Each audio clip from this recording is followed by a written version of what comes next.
All right. Welcome back to another episode of the Casey Campbell podcast. Casey Campbell here, of course. Pleased to be joined by the new head coach of Detroit Catholic Central Baseball, Mr. Ryan Rogowski, of course, who is also a Detroit Catholic Central alum. How's it going, man? Going well, Casey. Thanks for having me, sir. So, of course, whenever big jobs like this open, they don't open that often. And I know I know you've coached baseball before. What was it like to find out to get this job and knowing that I'm going to be coaching the school that I played for? Yeah, I mean, when it opened up, right, I knew, hey, I got to put my name in the hat, right? I had a feeling that, hey, I'm 37 years young. I do baseball for a living. I run my own travel org. I've done this for the past 6 years now. And in the time of my life with my kids and everything, I just felt like it was the right time. And again, when I got it, just Casey, truly humble and just right, ready to get to work. I know what these kids and how great these kids are at the school. I know they're dying for, right, no offense, to win. I'll make this presence right off the bat. They haven't won a Catholic League title since 2001. Okay, that was my junior year. They haven't won, right? They haven't been back to the state title since my sophomore year. And then the year before, my brother and Anthony Tomei and these guys went 38-1 and won a state title. But bringing that presence back, that has to be the ultimate goal. Catholic League title, state championship, football. Right, look at soccer just won. All of these teams are held to a high standard. And for some reason, I don't think baseball has really been held there. So I'm trying to change this culture right from the start. And again, humble and blessed to have this opportunity. Of course, obviously high school baseball hasn't played in over 2 years. So basically we've went an entire calendar year without playing a game, almost 2 years. So obviously you did not coach last year, but how are you getting these kids ready to go? Because a lot of them you don't really know, and trying to look at teams and stuff, you don't really know either. No, and that's it makes it challenging, but it makes it fun as well, Casey. If we were to play our first game March 27th against Orchard Lake St. Mary's, it would be 657 days since their last game. 657 days. I had 2 kids on my roster that should be, right? Everyone has to try out. Everyone has to make my team. I don't care if you're on the team 2 years ago or all. I don't care. You're going to try out and you're going to show that you're well deserving of being on the team. But I had Ian Dixon and Josh Getz, 2 guys. That's it. That played 657 days ago. I got a kid committed to Alabama named Evan Hager that hasn't even wore a Catholic Central baseball uniform yet. Isn't that unbelievable? So I've got so many young guys that are eager and ready. And right, I run our 4-man groups. We have our open gyms. I'm giving these kids every opportunity they can to show us what this is going to look like in March 22nd when we have 4 days of tryout. So I am just so glad that these guys are ready to go to work. And again, 657 days. I can only imagine what that feels like for these kids. And I know I got to give them everything I can to make sure they're ready. Of course, you mentioned that March 22nd date. Of course, the MHSA pushed back spring tryouts. So obviously with kids that don't have to that are playing winter sports can continue. Those that are playing during the season, the entirety of spring coaches, and obviously if you've heard Mark Ewell over time, the argument there is that during March and April, the weather still kind of it's still technically, it feels like winter, even though it should be technically spring, because, a lot of rain, a lot of snow, a lot of weather, just part of living here. But what's that like having that back start date?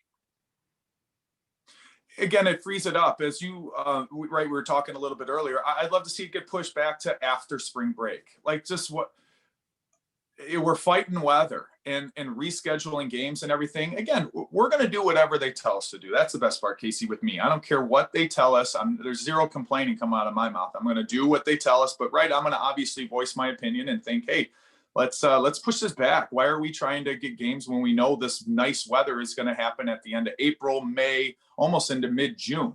Summer baseball can get pushed back. I mean, there's nothing wrong with that. And again, we mentioned a little earlier, I'd like to see high school baseball get more presence, get more power when it comes to training and working. Everyone does everything with their summer teams, and it's almost diluted the baseball, the high school baseball. I truly have. I wasn't even following it for a while there. It's got to come back. And I think all us coaches need to make sure that high school baseball stays. And that these guys, it's important. It's important to earn your varsity letter. It's important to represent your school. And regardless of what high school you go to or not, it was an honor. And I think a lot of guys are missing out on that opportunity to go play either summer ball or go train, or think that, to be honest, sometimes they know best. And that's why pushing it back, it wouldn't bother me. And Casey, I run my own summer travel program. That means pushing back into June, that would hurt me. And I'm okay with that. I'm 100%. I love high school baseball. Bring that importance back, and let's make sure we're playing during nice weather, or the best weather we possibly can. So I'm with you on that. One extra week helps. It helps big time. Now, again, think about this. 22nd, I got a week of tryouts, 3 days of practice, and then my guys go to spring break, right? I get them for 7 days, 6 days. Like, just, man, I want them the whole time. Yeah, I could tell them not to go on spring break. Absolutely. But, right, these are things that I give them the luxury of doing, and being a student athlete and all the stuff that they should get. So there's a ton of things that we need to work on and everything. But at the end of the day, I want to play, Casey. Let's just get out there and play. Let's get the snow out of here. Yeah. You mentioned the word play, and obviously with everything that's going on, in the last year with COVID, playing has had a whole new meaning. I mean, obviously, a lot of spring sports basically all spring sports didn't really get a season last year. Yep. What's it going to be like when these kids finally say, "Oh, we're finally going to get to throw, we're going to hit, we're going to try to score some runs. Hey, we'll even try to get home runs out of there, out of that park." But what's it going to be like when that day finally comes that you guys get to play your first game in over 2 years? No, it's going to be, again, very, very humbling, just to show these guys that, hey, things can get taken away from you so fast. And I couldn't imagine if my junior or senior year, anything got taken away, right? I just, that the ability or the memories that I have with my friends and my school and just everything that you did. To be honest, I could care less what my record is, Casey. I don't even care. Of course, we're going to try to win every game we possibly can. We're going to go out there and compete. The fact that we're competing, I think that's the most important part. And all us coaches know that going in is I'm getting ready for, right, of course, the Catholic League. At the end of the day, all right, I'm getting ready for the first district game. All these games are leading up to that, to make sure we're prepared for win or go home. So I know we're going to continue to work. We're going to do all the right things, but we're going to stay so humble and realize that this is a privilege. This is a privilege to play baseball. It's a privilege to play football or any other sports. And when it can be taken away, right? Can you look back, right? The look back, Casey, I say, right, all the time. I remember Coach Rod, all this. Don't look back and say, hey, man, I wish I would have done this. Or, man, imagine if we would have had a year that year. I know these kids, they can't determine if they play or not, but, man, they're going to make sure this year is something special. I can't wait to honor the 2021 or 2020 class, right, Casey? We're going to do a big thing at CC and have a 2020 day and give back to all them kids at Catholic Central, all them seniors that couldn't play. So we're going to honor everyone. I mean, this is such an unbelievable place where I'm at. I know what it's all about, and we're going to make sure we do all the right things. And that is for sure making sure we take care of 2020 and honor Reagan Paulina, Ryan Mara, all these guys that played, that I know personally too. I've trained them, I've worked with them, and they deserve this. So just as much as my seniors. So I can't wait, kiddo. Ryan Mara is 2019, just so you know. 2019, you got it. Yeah, I of get course. screwed up. Joe Hardenberg.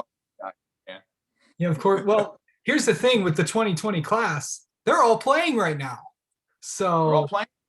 They're playing. I saw, again, Reagan got a hit the other day, his first hit at Oakland. I saw a comment on it.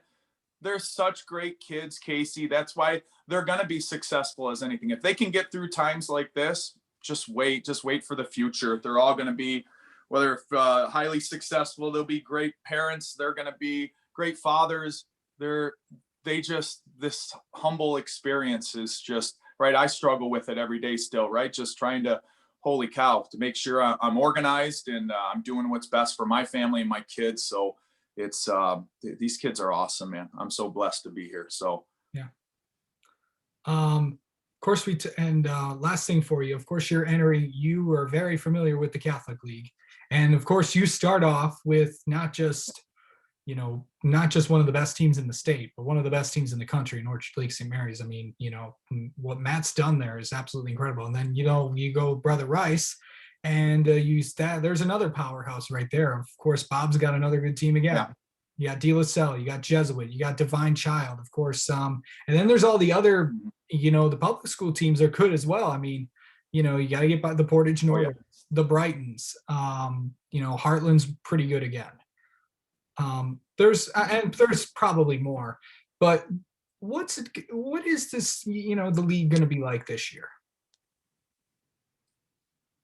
Casey, as you know, right, when Orchard Lake's throwing out, right, 9 Division I athletes out there, that's not including their pitching staff, right? So that when you got 12 to 13 Division I guys on your roster, I can't wait, Casey. I can't wait, because we were talking to Orchard Lake was where we were at, right? I'm telling you, if I said that earlier, we were the number 1 team in the state. We were beating everyone. Everyone wanted to beat us every week. We got everyone's best every single time. If we're throwing our number 3 or 4, they're throwing their number 1. They wanted to beat us every single time. So I embraced it. I love it, because now I'm in a different role. I'm an underdog. I love it. That was me in wrestling. No one ever believed in me. All right, here's this athlete just wrestling, and to win a state championship was awesome, right? So when these guys can go into these experiences, I've been there. I know what it's like to be 6-3 on a football state team, right? In 2001, and win 6 games later, win a state championship. I know the underdog role very well. And we're going to embrace it, but darn it, they're going to get our best 2 days a week. Casey, I do lessons out at BKC, Brian Kelzinski out there, and Bob Riker's in a tunnel next to me. He's doing pitching lessons. I'm doing hitting lessons. I'm getting a PhD from this guy as far as, right, how the Catholic League goes. He's helping me out so much, right? Matt Petrie, I haven't seen in 20 years. I faced him when he was a freshman. I was a sophomore. I faced him 3 years. I went to Illinois. He went to Michigan.